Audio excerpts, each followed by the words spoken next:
મિત્રો, જય સરદાર, જય પાટીદાર.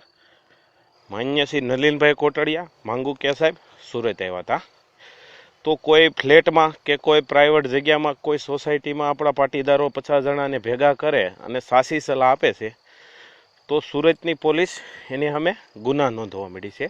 અને આપણા ગૃહમંત્રી મુખ્યમંત્રી આનંદીબેન એ લોકો જો 50 100 જણાને ભેગા કરતા હોય તો એની સામે કોઈ ગુનો નથી લાગતો. ભાજપના કોઈ પણ કાર્ય કરતા 50 જણા ભેગા થાય તો ગુનો નથી લાગતો. પાટીદાર સમાજ કોઈ ભેગો થાય તો ગુનો લાગી જાય છે. 5 સારા આગેવાન સારી સલાહ આપે તો આ લોકોને ડાયરેક્ટ ગુનો નોંધીને આપણને પસાડવા છે ગમે એમ કરી. અને આપણા આગેવાનો જે છે આ હાર્દિક પટેલ, દિનેશ પટેલ, ચિરાગ પટેલ સામે રાષ્ટ્રદ્રોહીનો જે ગુનો લગાડ્યો ને, તો આપણી જે ટ્રસ્ટી લઈને બેઠા છે ને, ખોડલધામ છે, ઉમિયાધામ છે, કોઈ ઉદ્યોગપતિ આગેવાન, એટલાને સરકારને તો મગજ નથી. ભગવાને એના મગજ ખાલી કરી દીધા. સરકારે આ ભ્રષ્ટાચાર કરીને હરામનું ખાઈને ગરીબ માણસોનું ખાઈને સરકારના મગજ ખાલી કરી દીધા છે. પણ આપણા ઉદ્યોગપતિ પાટીદાર સમાજને કોઈને આગળ આવીને કહેવું જોઈએ આ ગુના ખોટા છે અને આ ગુના હુકામ લગાડ્યા છે. મિત્રો, આ એની ચૂંટણી વહી જાય. આજ ગૃહમંત્રીએ બીજો એક ઓર્ડર કાઢ્યો, કોઈ પણ પાસના સભ્યો ખાનગી મિટિંગ કરતા હોય બધાને પકડી લ્યો. હુકામ?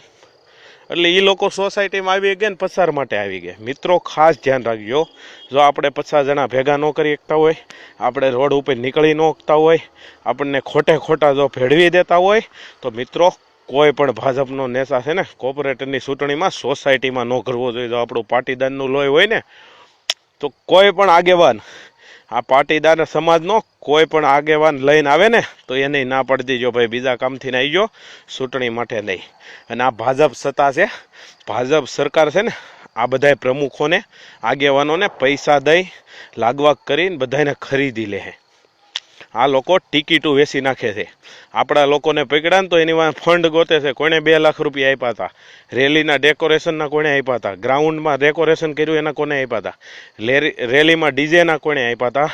તો તમે આ બધું કરો, કોણ આપે છે ભાઈ?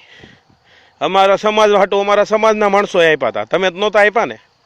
તમે કઈ ટેન્ડર પાસ કર્યું હતું?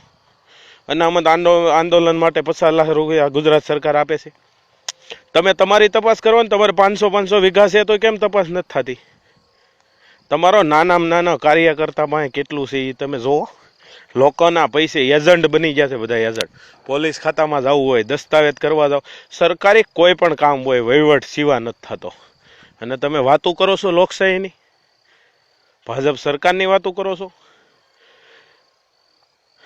મિત્રો, પાટીદાર સમાજને બધાને હવની રીતે તૈયાર થવું જોઈએ. આ સરકાર તમને 5 જણાને ભેગી નથી થવા દીધી, પાટીદાર સમાજનું અપમાન કરે છે.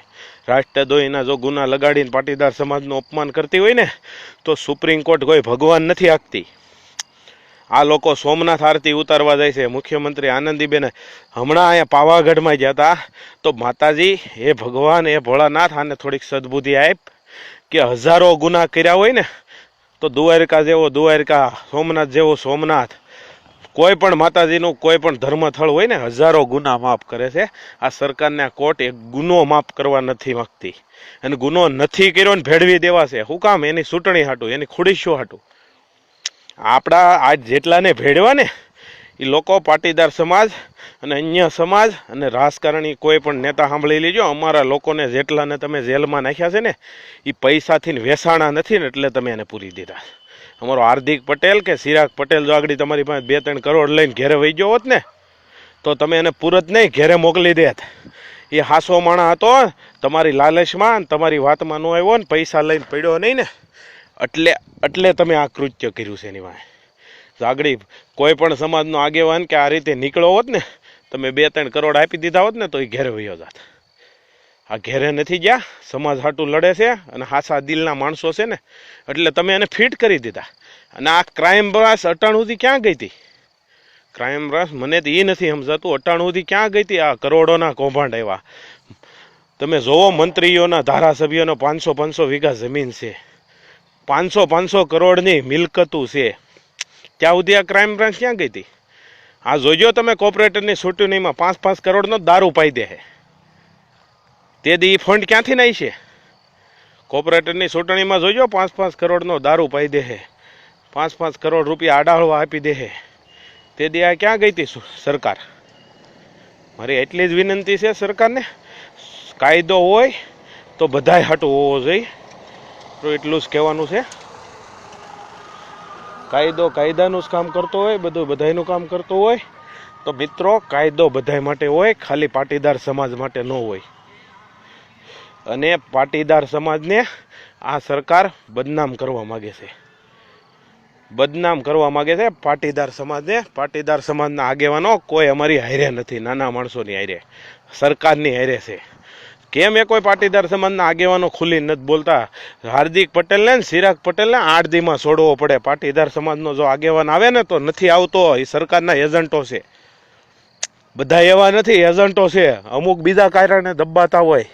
પણ મારી તો ખાસ અપીલ છે મિત્રો, પાટીદાર સમાજને આ બદનામ કરે છે એને એનું રિઝલ્ટ આપી જ દેજો. અને ગૃહમંત્રીએ આજ કીધું છે જેટલા અનામતના કાર્યકર્તા છે બધાને પકડી લો. શું કામ?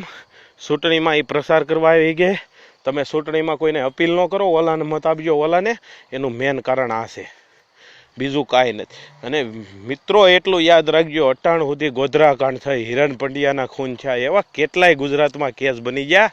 જી કેસનો શેડો નથી આવ્યો ને, જી કેસનો ગુનેગાર નથી જડ્યો ને, એમાં એક વાત સમજી લેજો, કોંગ્રેસ સરકાર હોય કે ભાજપ સરકાર હોય, આજ મારું ખૂન કરી નાખે કે હિરણ પંડ્યાને મારી નાખ્યો હોય, કાલ સવારે હાર્દિક પટેલનું થઈ જાય કે ચિરાગ પટેલનું થઈ જાય, કોઈ પણ સમાજના માણાનું થઈ જાય ને મોટા માથાનું, જે સરકારને નડ્યો હશે ગોધરાકાંડ થાય, જેટલાના ગુનેગાર નહીં પકડાય ને એટલું તમે સમજી લેજો, સુપ્રીમ કોર્ટ હોય કે કાયમ બ્રાન્ચ હોય, જેટલાના ગુનેગાર નહીં પકડાય ને એમાં સરકારનો જ હાથ છે. તમે કયો ત્યાં લખી દો, જેટલા અત્યાર સુધીનો ઇતિહાસ છે ગુનેગાર નથી પકડાણા, બધામાં સરકારનો જ હાથ છે. જેટલા ગુનેગાર નથી પકડાના ને એ કૃત્ય સરકારે કરેલું હોય એટલું તમારે સમજી લેવાનું. આપણે ખાલી મિટિંગ કરવી, કોઈ આપણા પ્રાઇવેટ ફાર્મ હાઉસમાં કરવી ને તો એ કરવા નથી દેતા, તો એ પકડી લે છે. તમારું મોબાઈલનું લોકેશન ક્યાં છે એ કાઢી લે છે. એટલે આ સરકારનો હાથ છે બધોય. અને આ જેટલાને માન નાખ્યા ને એમાંય કોંગ્રેસ હોય ભાજપ, જેની સત્તા હતી ને એ સત્તા હાટું રાજરીમાં છે. અને મિત્રો, અમારા જો પાટીદાર સમાજ, ચિરાગ પટેલ, કેતન પટેલ, હાર્દિકભાઈ, અતુલ પટેલ, જો એના ફોન રેકોર્ડિંગ નીકળતા હોય ને તો મારા સરકારને એટલી જ અપીલ છે કે તમે અમારા 9 લોકોના ખૂન કરી નાખ્યા છે. એ કોણે ઓર્ડર આપ્યો હતો? દિલ્હીવાળાએ આપ્યો હતો, મુખ્યમંત્રીએ આપ્યો હતો, ગૃહમંત્રીએ આપ્યો હતો કે અન્ય કોઈ નેતાએ આપ્યો હતો? એના રેકોર્ડિંગ કાઢો. આ અમારા 22 વર્ષના છોકરાને, હાર્દિક પટેલને તમે ખોટો ફસાવો છો. તમે 9 ખૂન કરી નાખ્યા, એને કેમ ભાઈ કોઈ દિન કોર્ટે ન જવું પડ્યું? તમે 9 ખૂન કર્યા, એને કોઈ દિન કોર્ટે જવું પડ્યું ભાઈ? કી પોલીસ સ્ટેશને ગયો, કી ક્રાઇમ બ્રાન્ચે પકડ્યો, કી CID એ પકડ્યો, કી સરકારે પકડ્યો? બતાવો. 9 જણાને તમે ગોળીઓ મારી દીધી છે. એની વાંહે કોઈ કાયદા નથી લાગતા? 50 વિડીયો ક્લિપ રખડે છે પોલીસને, મન ફાવે એમ કાસ તોડ્યા, મન ફાવે એમ અમારી બેન દીકરીઓને મારી છે, એને કોઈ કાયદો નથી લાગતો? એ ભગવાન, આને થોડીક સદબુદ્ધિ આપ આપણી સરકારને. જો 50 ક્લિપ જોતા હોય, તમારી સામે 9 જણાના ખૂન કરી નાખ્યા હોય, તોય જો એને કાયદો ન લાગતો હોય તો આ પાટીદાર સમાજે એવો કયો ગુનો કરી નાખ્યો છે, એને રાષ્ટ્રદ્રોહ થઈ ગયો? આ ખૂન કરી નાખે રાષ્ટ્ર પ્રેમી છે બધા? પ્રેમી નથી, પણ આ તમારા કહેવાથી જ છૂતું, એટલે એને કાંઈ નહીં થાય. તમારા કહેવાથી જેટલું થાય ને, હસોડા ખૂન કરી નાખશો ને તમે. આપણી મોજૂદ છે ગોધરાકાંડ, હિરણ પંડ્યા, એવા તો કેટલાય છે જે તમારા મોજૂદ ને તમારા કહેવા થયું છે ને, એનો કેસ કોઈ દિન બહાર જ નથી આવ્યો. વિચાર તો કરો લોકો, 9 જણાના ખૂન કરી નાખ્યા, સરકારને આંખ નથી ખુલતી, એનો કોઈ પણ માણસ કોર્ટે નથી સીડ્યો. 9 જણાના ખૂન કરી નાખ્યા, એને કોર્ટે ઝટકો નથી આપ્યો. કોર્ટ છે ને ન્યાય માટે છે, તો એને સરકાર બાજુ ન ખેંચવું જોઈએ. રાષ્ટ્રદ્રોહીનો ગુનો બનતો હોય ને તો અમારા મિત્રો વાંહે લગાડી દેવાય, પણ એને એ કહેવું જોઈએ આ 9 જણા ખૂન કરી નાખ્યા ને એને 302 લાગે છે. મારે એટલું જ કહેવાનું છે. જય પાટીદાર, જય સરદાર. મિત્રો બધાય ધ્યાન રાખજો, ગમે એમ કરે ચૂંટણી આને પરિણામ આપી દીજો, નકર આ પાટીદાર સમાજને જેમ મિટિંગ નથી કરવા નીકળાતું, જેમ કોઈ 50 જણાને ભેગા નથી કરવા લેવાતું, એમ મિત્રો તમે યાદ રાખજો, તમારે ધંધે જવું હોય ને તો એ સરકારની પરમિશન લેવી જોઈએ. અને સરકારને તમારે પોલીસવાળાને કે સરકારી કોઈ પણ અધિકારીને તમારે હપ્તો દેવો જોઈએ, તો તમે ધંધે જઈ શકશો. આ સરકારનો એટલો ત્રાસ છે. જય પાટીદાર.